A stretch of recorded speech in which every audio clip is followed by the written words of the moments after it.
हाय राधा राधा राधा राधा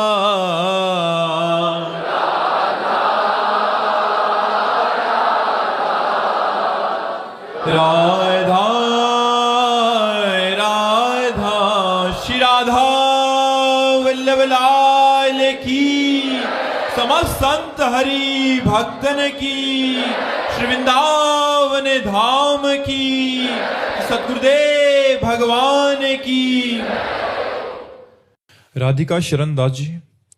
राधे राधे महाराज जी। महाराज जी, भगवत कृपा तथा श्री सतगुरुदेव भगवान की करुणा कृपा से सभी जिज्ञासाओं का समाधान हो रहा है। महाराज जी, एक छोटा सा प्रश्न है कि प्राय सभी संत महापुरुषों के जीवन में ये देखा जाता है कि उनका कोई भी प्रारब्ध शेष नहीं था, किंतु उन्हें अनेक लोगों के द्वारा कष्ट दिया गया।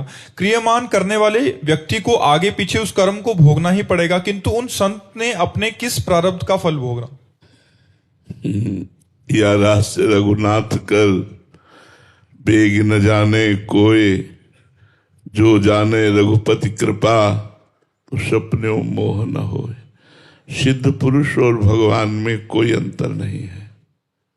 ब्रह्मविद ब्रह्मयो भवति, तो फिर भगवान स्वयं लीला करके अवतार लेकर दिखाया कि 14 वर्ष का वनवास रूपी भयानक कष्ट सहना, जानकी जी का वियोग होना, जानकी जी को अशोक वाटिका में विरहाग्नि में चलना, कितना उनको ताप है भगवान से दूर रहने का। कृष्णावतार में गोपी जनों से लेकर द्वारिका लीला तक आप देख लीजिए भगवान की लीला। अंतिम पधार रहे तो उनके चरणों में बाण मारा जा रहा है। तो भगवान की लीला जैसे, ऐसे सिद्ध पुरुषों की लीला। सिद्ध पुरुषों के प्रारब्ध नहीं होते, उनके तीनों कर्म भस्म हो जाते हैं, संचित, क्रियमाण और प्रारब्ध, क्योंकि शरीर भाव से ऊपर उठे होते हैं महापुरुष। हाँ, जब नहीं समझ में आता तब कह देते हैं कि प्रारब्ध भोग तो भोगना पड़ता है बड़े बड़े महापुरुषों को। तो जो भगवान को प्राप्त हो गए उनका कोई भी शेष कर्म नहीं बचता, न प्रारब्ध न क्रियमाण। बड़े बड़े सिद्ध महापुरुषों को बहुत कष्ट वाली लीलाएं देखी गई जिसमें हमारी मति काम नहीं करती। जहां लिखा है एक बार राम कहे तो सारे पाप नष्ट हो जाते हैं, वो परम पवित्र हो जाता है।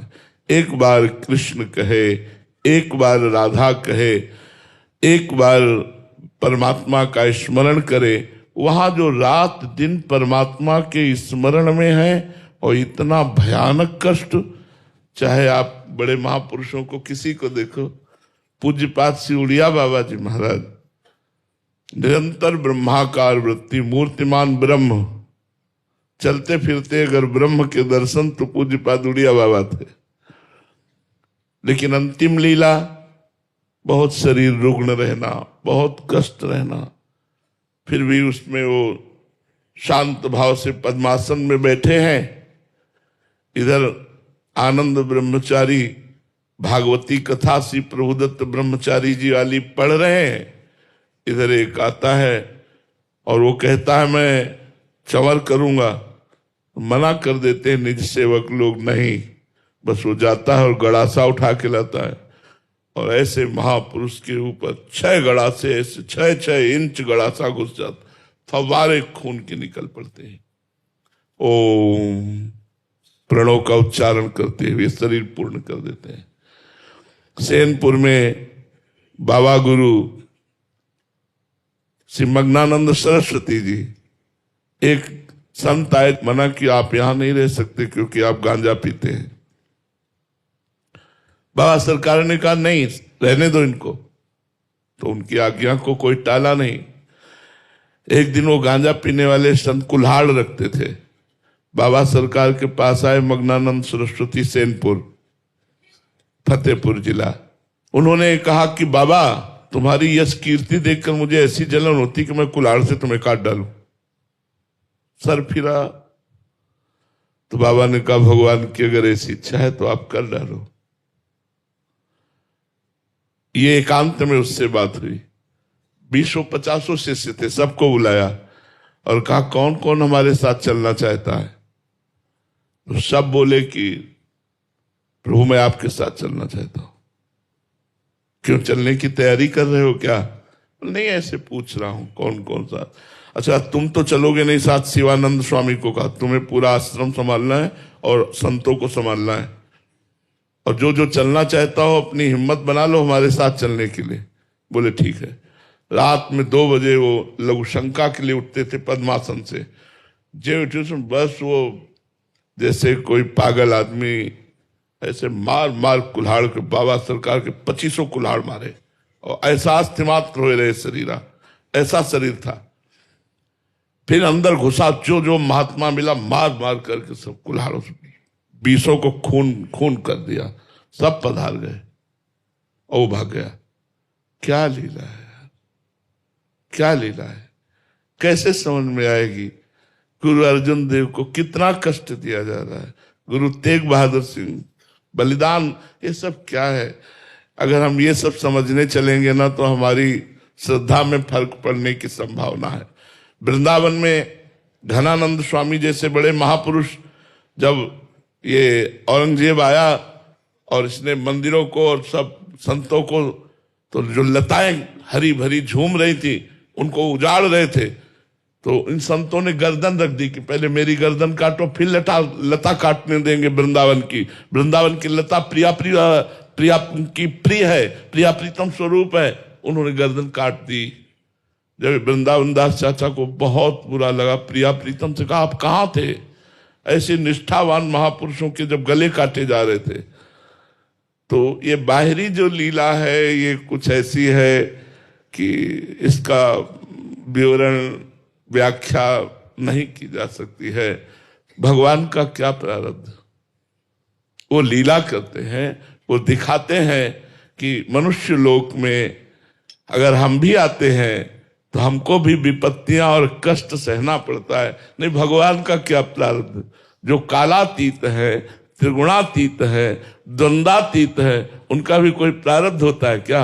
ऐसे ही जो ब्रह्म प्राप्त महापुरुष है, जो भगवत प्राप्त महापुरुष है, वो कालातीत है, त्रिगुणातीत है, उनको कोई कर्म बंधन कष्ट दे सकता है क्या?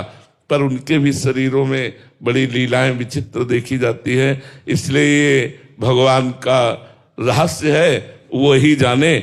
अब हमारी तो बुद्धि इसमें काम नहीं करती, क्योंकि सन्मुख होए जीव मोहि जब ही जन्म कोटि अघनाश होता है, करोड़ों जन्मों के पाप नष्ट कर देता। फिर कौन सा पाप बचा महाराज जो इन संतों को भोगना पड़ता है, बड़े बड़े संतों को। तो ये लीला है भगवान की। हम मानते हैं कि अपने संतों के साथ भगवान ये प्रतिकूलता रूपी लीला करके जगत को दिखाते हैं कि ऐसी भी परिस्थिति में हमारे भक्त की स्थिति क्या होती है, हमारे संत की स्थिति क्या होती है। ये एक बार पूज्यपाद उड़िया बाबा का बड़ा यश हो रहा था, तो कुछ जो वास्तविक साधुता को प्राप्त नहीं है और संत वेश में है, उनको जलन हुई। वैसे दूसरे की यश कीर्ति सुनकर खुशी होनी चाहिए, पर जिनके हृदय में द्वेष होता है, हृदय मलिन होता है, उनको जलन होती है प्रशंसा सुनकर। तो एक आदमी को अच्छी मुद्राएं दी और कहा प्रवचन जब कर रहे हो तो ऐसे प्रणाम मुद्रा में जाना और चाकू साथ रखना और उनकी नाक काट लेना, उड़िया बाबा की। ऐसे महापुरुष के वो ऐसा ही किया।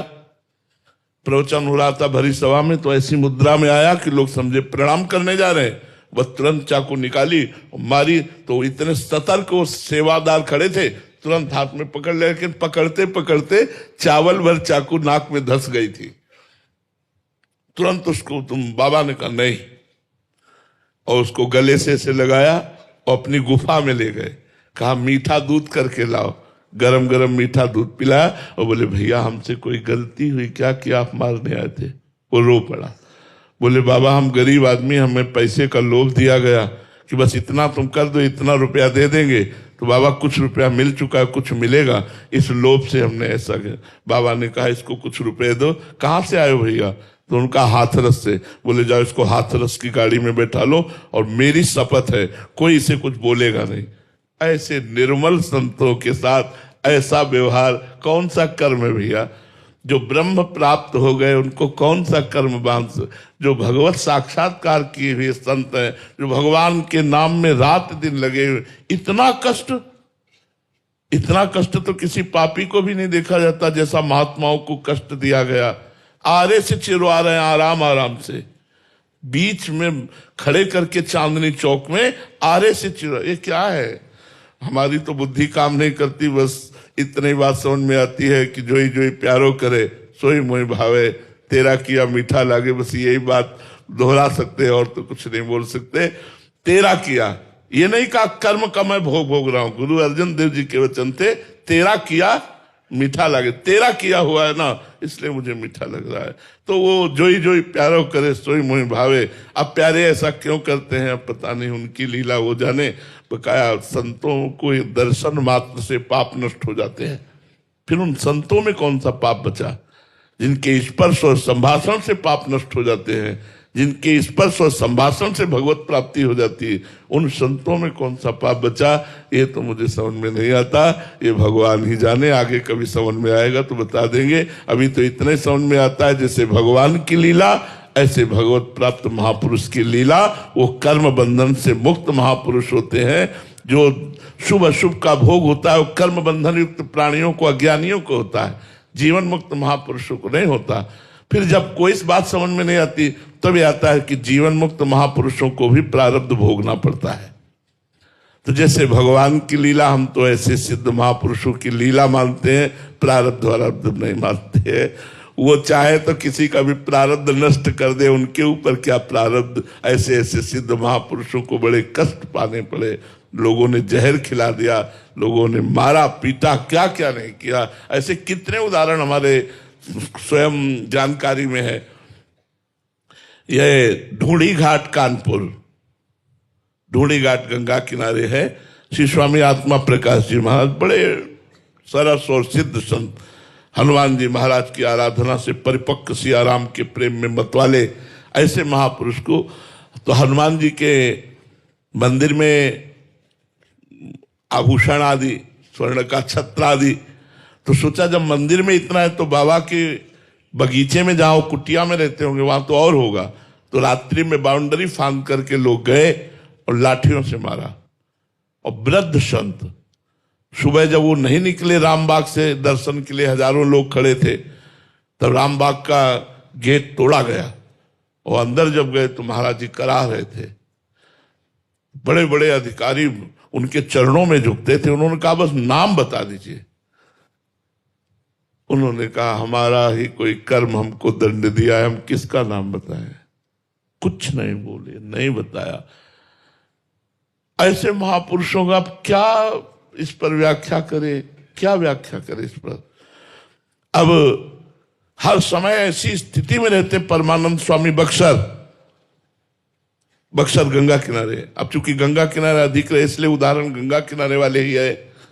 स्वामी सत्संगानंद जी के शिष्य, कि उनको होश ही नहीं रहता कि मैं वस्त्र पहने हूं कि नहीं, दिगंबर ही निकल पड़ते नंग धड़ंगे से। तब जब समाज में वो पहुंचते और वार्ता करते तो उनकी दृष्टि जाती, तो अपने शिष्यों को कहते यार थोड़ा तो वह लंगोटी पहना देते। ऐसी स्थिति के महापुरुष को उन्हीं के शिष्य ने जहर दिया। तो मुझे तो समझ में नहीं आता, मुझे तो भगवान की केवल लीला समझ में आती है। ऐसे सिद्ध महापुरुषों का क्या प्रारब्ध, जो भगवान को प्राप्त हो गए हैं वो तीनों बंधनों से मुक्त है। संचित, क्रियमाण, प्रारब्ध, सबसे वो मुक्त महापुरुष है। बस फिर यही कहता हूं कि जब बात समझ में नहीं आती तो यही कहना पड़ता है कि शरीर की रचना का प्रारब्ध था वही भोगना पड़ा, अन्यथा महापुरुषों का क्या। कई महापुरुष तो दूसरों का प्रारब्ध ले लेते हैं और स्वयं भोगते हैं। अपने निज जनों का, शिष्यों का देखा कि भारी विपत्ति में दुख आने वाला है, उनको समझने भी नहीं दिया, उनका प्रारब्ध स्वयं ले लिया और भोग लिया। ऐसा भी देखा गया है। बकाया महापुरुषों की लीला और भगवान की लीला अनिर्वचनीय है। नेति नेति वेद कहते हैं, तो हम क्या वर्णन कर सकते हैं। किरण बालाजी गुरुग्राम से, राधे राधे महाराज जी। महाराज जी, प्रेम और मोह में क्या अंतर है? मोह शरीर को लेकर है, शरीर के संबंधियों को लेकर है, इंद्रियों के भोगों को लेकर के है, और प्रेम आत्मस्वरूप श्री भगवान को लेकर है। आत्मरति, कृष्णरति, रामरति, इसे प्रेम कहते हैं। जो सच्चिदानंद से है उसे प्रेम कहते हैं। जो त्रिगुण माया के द्वारा रचित आसक्ति है उसे मोह कहते हैं, काम कहते हैं, राग कहते हैं। ये मोह अज्ञान जनित है। शरीर को मैं मानकर इंद्रियों के द्वारा भोगे जाने वाले भोगों में सुख बुद्धि, यही मोह है। मोह मूल बहुशूल प्रद त्यागहु तम अभिमान, भजहु राम रघुनायक कृपा सिंधु भगवान। जो कृपा सिंधु भगवान का भजन करते उन्हें प्रेमी कहते हैं। जो ब्रह्मबोध संपन्न महापुरुष हैं वो आत्माराम आत्मरति में रहते, आत्म प्रेम में। जो भक्त हैं वो कृष्ण या राम प्रेम, शिव प्रेम में रहते हैं। जो मोही हैं वो शरीर प्रेम में रहते हैं। उनको शरीर राग सब सुखद दिखाई देता है कि हमारा शरीर स्वस्थ रहे, और शब्द स्पर्श रूप रस गंध इंद्रियों का मैं भोग करता रहूं। अगर वो भक्ति भी करते हैं तो यही मांगते हैं, इंद्रियों के भोग की अनुकूलता, मन के भोगों की अनुकूलता, मन के अनुकूल परिस्थिति। वो भगवान से प्रेम नहीं करते। प्रेमी वही है जो भगवान से प्रेम करता है, मोही वही है जो भगवत विमुख है, अज्ञान युक्त है, शरीराभिमानी है, भोगायुक्त है। उषा वर्मा जी, राधे राधे महाराज जी। महाराज जी, ऐसा कौन सा व्रत करें कि मेरी सारी मनोकामनाएं पूर्ण हो जाएं? राधा राधा राधा राधा नाम जप करो। नाम जप करने से सब कामनाएं पूर्ण हो जाएंगी। समस्त कामनाओं को पूर्ण करने के लिए अमोघ बात है भगवान का नाम। जो नाम आपको प्रिय लगे, राम कृष्ण हरि शिव राधा दुर्गा, जो नाम प्रिय लगे खूब डट के नाम जप करो, सब कामनाएं पूर्ण हो जाएंगी। जो कामनाएं तुम्हारे को बाधा देने वाली वो नष्ट हो जाएंगी, और जो कामनाएं तुम्हारा मंगल करने वाली वो पूर्ण हो जाएंगी। खूब नाम जप करो। नाम जप से बढ़कर के कुछ नहीं है। मेरी समझ में कोई और ऐसा व्रत नहीं है। नाम जप, नाम के बराबर कोई व्रत, यज्ञ, तपस्या, इसके आगे कोई नहीं। नाम नाम है, वो अपने आप में गरज रहा है। नाम में बिल्कुल चित्त लगा दो, जो चाहो प्राप्त कर लो। नाम चकाचक धन है। जितना नाम रूपी धन एकत्रित कर लो, लोक परलोक में जो चाहो खरीद लो, जो चाहो प्राप्त कर लो। नाम जप, मेरी समझ में तो नाम जप आया है, पूरे जीवन में नाम जप आया है। और तो सब हैं ही साधन कि भाई चंद्रायण व्रत रहो, कृष्ण व्रत रहो, पुंसवन व्रत रहो, कई भी व्रत हैं, बट व्रतों का वर्णन आया है। लेकिन हमारी समझ में आया है कि नाम जपने का व्रत ले ले कि मैं कभी प्रभु का नाम नहीं भूलूंगी, बस अब जीत गए। भगवान को अधीन किया जा सकता है नाम जप करके, तो और कौन सी बात रह गई। तो मेरी बात तो यह है कि सबसे बड़ा व्रत है निरंतर जिह्वा से राधा राधा राधा राधा नाम रटना, अपने गुरु का नाम रटना, अपने प्रभु का नाम रटना, यही सबसे बड़ी बात है। अमित कुमार जी, भागलपुर से। राधे राधे महाराज जी। महाराज जी, भगवत प्राप्ति जीवन रहते ही संभव है या मृत्यु के पश्चात होती है? आपका प्रयास, इसमें आपका पुरुषार्थ। आपने डट के भजन किया और हट के भजन किया, संसार की वासनाओं से हट के डट के भजन किया, तो जागृत अवस्था में, जीवित अवस्था में ही भगवत साक्षात्कार हो जाएगा। लगन लग जाएगी। और आपकी लगन नहीं लगी, आप भजन कर रहे हो लेकिन भगवत प्राप्ति की प्रबल लालसा नहीं लगी, तो अंतिम समय भगवान कृपा करके अपना स्मरण दे देते हैं और जीव भगवान को प्राप्त हो जाता है। अगर कोई वासना रही तो एक जन्म और होता है, उस वासना का भोग भोगवा कर उसे मुक्त कर देते हैं। अतुल कृष्ण दास जी, राधे राधे महाराज जी। महाराज जी, संत दर्शन से भक्तों के पापों का शमन होता है। महाराज जी, संत दर्शन की फलस्तुति क्या है? संत ही बन जाना। संत दर्शन का फल है। जैसे पारस से स्पर्श हो जाए तो लोहा सोना हो जाता है बिना किसी प्रयास के, ऐसे यदि संतों का संग होने लगे तो साधु संग से आप में साधुता आ जाएगी, भगवत प्रियता आ जाएगी। भगवत प्रेम आ जाना इस संतों के संग से होता है। दैन्यता, नम्रता। देखो, आप संतों का संग करते हो तो आप हाथ जोड़कर प्रश्न किए, आप हाथ जोड़कर अब भी बैठे हो।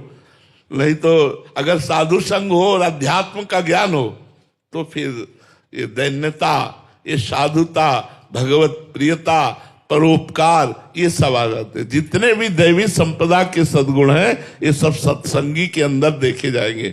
जो जितना साधु संग करेगा वो अलग पहचाना जाएगा समाज में कि ये साधु संगी है। तो साधु संग का सही फल है भगवान से प्रीति होकर स्वयं साधु बन जाना। साधु बन जाने का मतलब भेद से नहीं है, हृदय साधु हो जाना, आपके अंदर संतत्व के लक्षण आ जाए, आपके अंदर साधुता आ जाए, ऐसा। स्वामी परमानंद जी, महाराज जी का भी प्रश्न इसी पे था। उड़िया बाबा का जो दृष्टांत आपने सुनाया कि गंडासे से उनके शिष्य ने, तो महाराज जी आप पूछना चाह रहे हैं कि जो करता था, जिन्होंने ऐसा किया, महाराज जी इनका तो चलो समझ आती है जैसे आपने बताया, तो उनको भी दंड विधान होगा अभी आगे, या उनका भी ऐसा ही? भारी दुर्गति, भारी दुर्गति, ऐसे लोगों की भारी दुर्गति। अब परिणाम सुनाना शुरू करें। आत्मा प्रकाश स्वामी जी को जिन्होंने मारा, स्वामी जी ने नाम नहीं लिया, लेकिन 2-3 महीने बाद वो ऐसे पागल होकर चीख चीख करके कहते थे मैंने स्वामी जी को मारा, मैंने स्वामी जी को मारा। पागल हो गए, मैंने स्वामी जी को मारा।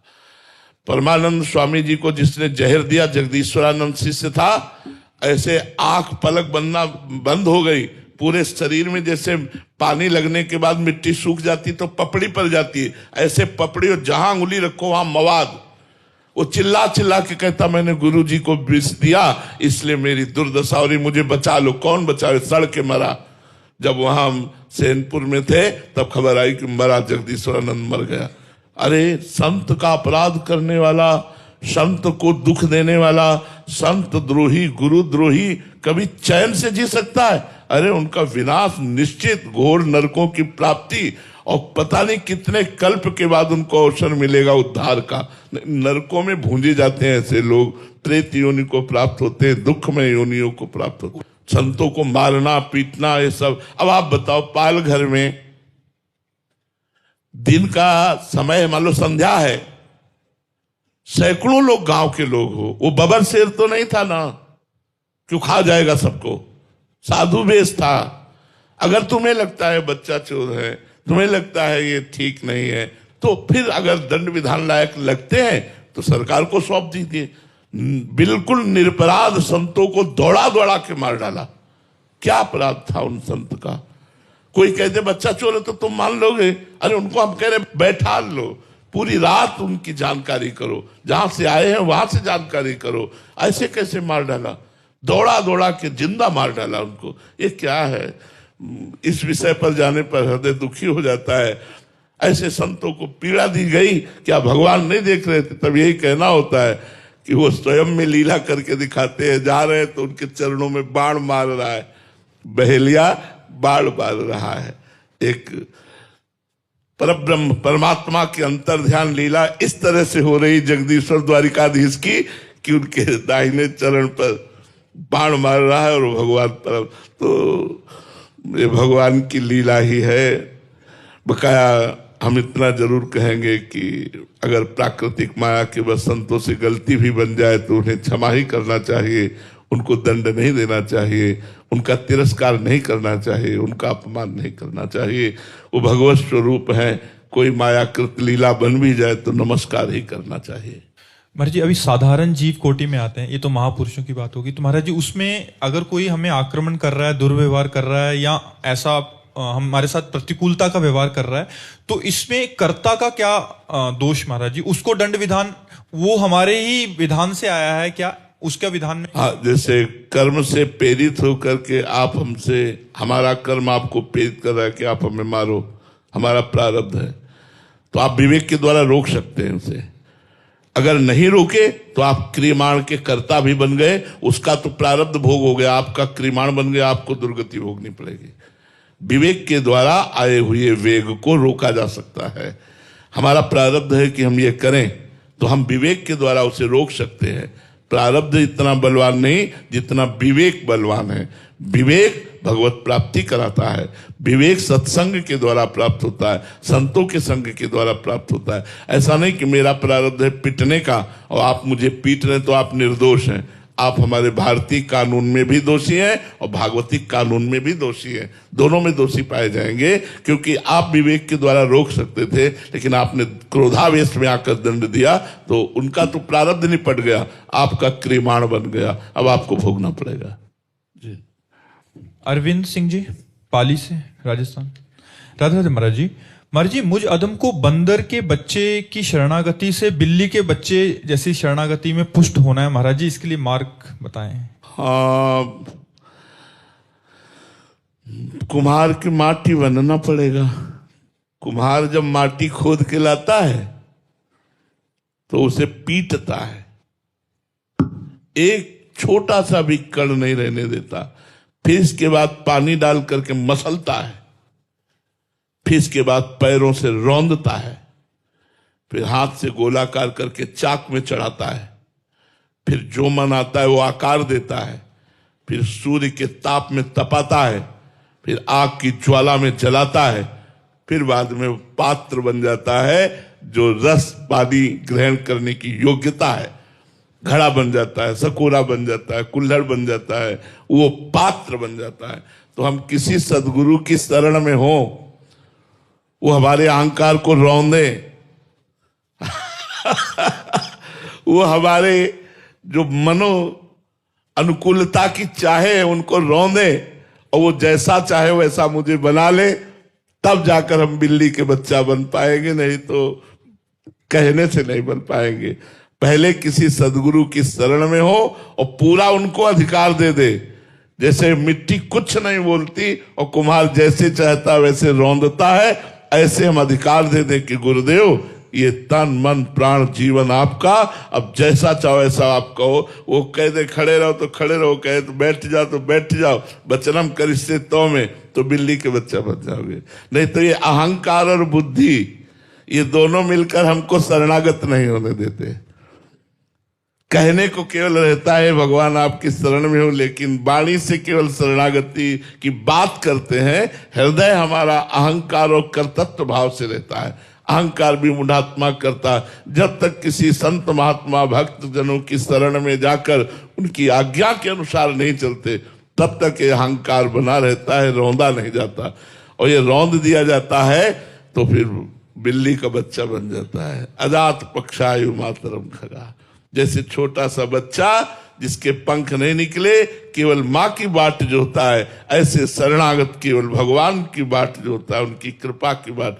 हम आपको बात बता रहे, जैसे माँ पूरा श्रृंगार कर देती है बच्चे का, पर एक टिक्की काली लगा देती है, तो नहीं लगा देती, एक दो टिक्की काली ले ले, तो उससे पूछो अरे बावरी, इतना मल मल करके इसको स्नान कराया, फिर ये काला धब्बा क्यों लगा दिया? बोले किसी की नजर न लग जाए। ऐसे ही भगवान अपने भक्त को पूरा प्योर शुद्ध बना देते और एक दो बातें छोड़ देते जिनमें लोगों की नजर फंस जाए, जिनमें लोगों की नजर रह जाए, नजर न लगे और वो उसी में रह जाते। भैया जैसे भगवान की लीला समझ में नहीं आ सकती, ऐसे महापुरुषों की लीला समझ में नहीं आ सकती। हमको चाहिए कि शास्त्र के अनुसार चले, तब हम उस स्थिति को प्राप्त होंगे। बिलैया का बच्चा बनना महापुरुषों की शरण में आकर ही है। पहले बिलैया के समीप तो जाओ, जो बिलैया बन गए हैं प्रभु की, उनकी समझ में जाओ, तो उनकी शरण में जाने पर आपको बच्चा वो बना देंगे। वो पूरे भगवान के हो चुके हैं, अब वो आपको उठाकर भगवान की शरण में रख देंगे। बिना भक्त के संग के भक्ति का प्रादुर्भाव नहीं होता। भक्ति स्वतंत्र सकल सुख खानी, और बिनु सत्संग न पावे प्राणी। बिना सत्संग के, बिना साधु कृपा के साधुता नहीं आती, भक्ति नहीं आती, ये पक्की बात है। श्री राधा वल्लभ लाल की